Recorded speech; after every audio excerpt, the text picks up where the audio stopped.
안녕하세요, 여러분. 오늘은 타락 네 번째 시간, 바로잡으심 말씀을 통하여서 이 바로잡으심에 대해 함께 묵상해 보도록 하겠습니다.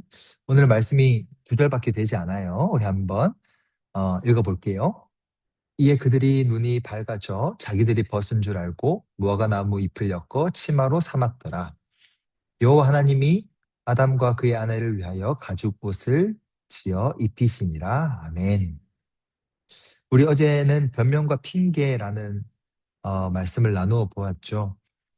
사람은 자신의 그런 본 모습이 드러날 때 죄송합니다, 뭐 잘못했습니다, 뭐 사과를 하기보다 혹은 바로잡아 가겠습니다, 정정하겠습니다 라는 고백보다는 이 자연스럽게 이 죄의 모습이죠. 변명과 핑계를 대게 됩니다. 우리가 있어야 될 그 자리, 책임져야 할 자리, 그 자리로부터 벗어나는 거죠. 목사님도 그런 적이 되게 많았고, 또 어떤 의미에서 지금 또 종종 목사님도 모르는 사이 그런 말들과 행동을 통하여 또 누군가를 아프게 하고 있는지도 모르겠습니다. 근데 중요한 것은 우리가 그런 변명과 핑계 혹은 또 다른 무엇인가로 우리의 본 모습, 벌거벗음의 모습을 가리우려고 노력할 때 그 가리움은 시간이 지나면 사라지게 되어 버려요. 드러나게 된다는 거죠. 우리의 부끄러움이. 그것을 좀 비유적으로 나타내고 있는 단어가 무화과나무 잎입니다. 자신의 벌거벗음을 이 무화과나무 잎으로 가리웠죠. 근데 시간이 지나면 그 무화과나무 잎은 어떻게 되겠습니까? 시들어 버리고 사라져 버릴 것들이겠죠. 마찬가지로 우리의 어떤 부족한 모습들, 변명과 핑계로 가리우려고 했던 수고와 노력들은 시간이 지나면 다 사라지고 우리의 부끄러운 모습들, 우리의 본 모습이 드러나게 되어 있습니다. 이 본 모습이 드러나는 것을 싫어하기 때문에 또 다른 변명과 핑계로 이곳저곳에서 가져온 무화과나무 잎들로 우리를 가려보려고 노력을 하겠지만 그 역시도 우리의 노력으로는 우리의 진짜 모습을 가리울 수가 없습니다. 우리의 죄의 모습을. 그래서 하나님께서는 특별한 개입을 하셨습니다. 21절 말씀을 보면 가죽옷을 지어 입히셨다라고 말하고 있죠. 그죠? 가죽옷을 지어 입히셨다. 이 특별한 개입을 통하여서 어떤 한 생명을 취하셔서 그 생명의 가죽으로 이 부끄러움을 가릴 수 있는 옷을 지어 입히셨다는 거죠. 그래서 죽음 앞에 선 우리 인간은 우리 스스로를 아무리 가리려고 하고 구원하려고 하고 바로잡으려고 해도 그 잠시 잠깐의 노력이 유의미한 듯 보여도 그는 절대적이고 영원한 구원으로 이어질 수 없습니다. 마치 수영을 못하는 누군가가 바다에 표류하듯 그 표류한 스스로가 자신의 머리를 잡고 혹은 자신의 몸을 잡고 나 스스로를 아무리 구원하려고 노력을 해보아도 구원할 수 없듯 말이죠. 이 표류한 사람이 살아날 수 있는 유일한 길이 있다면 외부로부터 해양 경찰대나 아니면 지나가던 배 누군가가 이 사람을 건져내 주는 것, 그것 외에는 정말 방법이 없어요. 마찬가지입니다.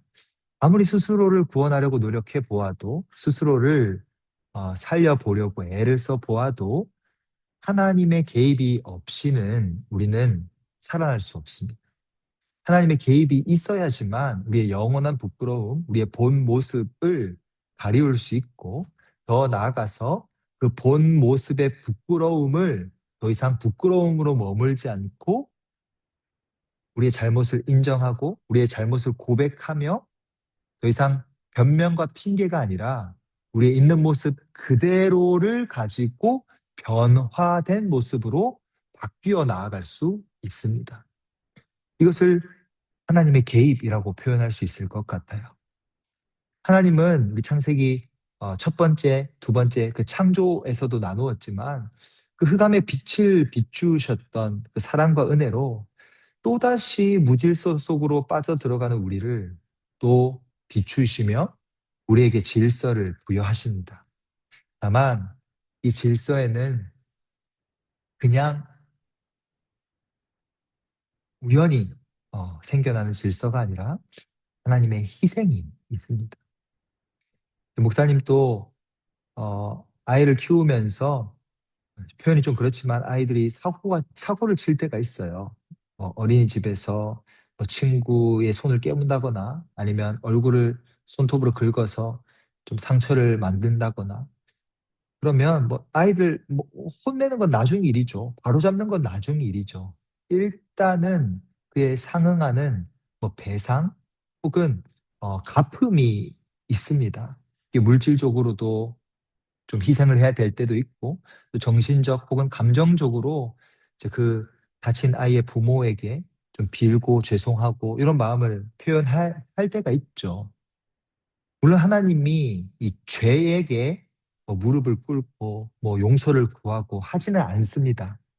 하지만 하나님은 분명 공의로우신 분이시기 때문에 정령 죽으리라라고 하셨던 그 말씀에 대하여 부모로서 자녀인 아담과 하와가 그 잘못된 길을 걸어갔을 때 부모의 마음으로 희생으로 그 무질서를 바로 잡아가십니다.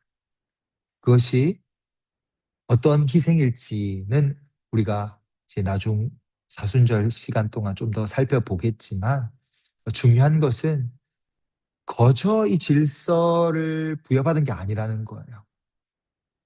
거저 우리가 자라날 수 없듯 거저 구원을 받을 수 없듯 하나님의 희생과 하나님의 사랑과 섬김과 또 은혜가 우리도 모르는 사이에 우리를 향하여 비추어졌기 때문에 우리 안에 있는 그런 무질서함들이 또다시 반복되어지는 죄들이 바로 잡혀갈 수 있다라는 사실을 잊지 않았으면 좋겠습니다. 그래서 바로 잡는다라는 것은 참 힘든 일이에요. 오른손으로 젓가락질 하는 친구들, 왼손으로 한번 젓가락질 한번 해보세요. 너무나 익숙해져 버린 이 젓가락질, 그냥 왼손으로 뭐 한 번, 두 번 연습하면 될 것 같죠?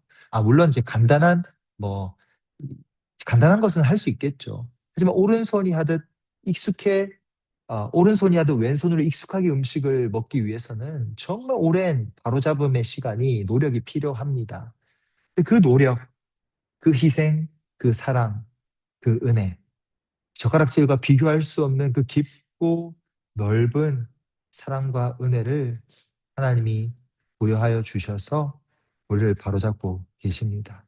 생명을 걸고 우리를 바로잡고자 하십니다. 그 십자가의 사랑과 희생과 은혜가 늘 우리를 비추이사 우리를 바로잡아 가려고 정말 우리를 너무나 사랑하셔서 바로 잡기까지 애쓰시고 또 끝내는 그렇게 바로잡아 가시는 그분을 더 많이 알아가고 더 많이 이해하며 우리 스스로를 구원할 수 없음을 고백하며 겸허히 고백하며 주님의 은혜 속에서 그 구원의 길을 바로잡음의 길을 걸어갈 수 있는 저희들이 되었으면 좋겠습니다. 이제 함께 기도하실 때 하나님 계속해서 무질서의 세계로 들어가는 저를 불쌍히 여기고 붙들어 주세요. 제 인생에 하나님의 개입이 필요합니다. 제 힘으로 아무리 똑똑해도 아무리 잘나도 아무리 애쓰고 노력해도 그 잠시 잠깐 가리울 수 있는 무화과 나무잎과 같은 노력들이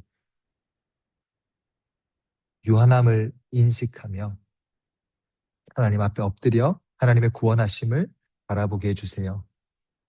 그리고 두 번째로 하나님께서 희생을 통하여 저의 부끄러움을 가려 주셨던 것처럼 저도 희생을 감내하는 자리로 나아갈 수 있도록 도와주세요. 제 삶에 예배를 위한 희생이 없음을, 또 말씀과 기도를 향한 애씀이 없음을 불쌍히 여기시고 저에게 힘을 주시옵소서. 한 걸음 더 나아가서 또 누군가의 부끄러움을 가리울 수 있는 자리, 특별히 목사님과 또 선생님들과 같은 이런 자리에 있는 분들은 이번 기도가 또 간절히 다가올 것 같습니다. 희생을 통하여서 또 애씀을 통하여서 우리 안에 있는 다양한 무질서함들, 또 부끄러움을 가리기 위한 그런 노력들 하나님의 은혜를 구할 수 있도록 도와달라고 우리 함께 기도하도록 하겠습니다. 기도합니다.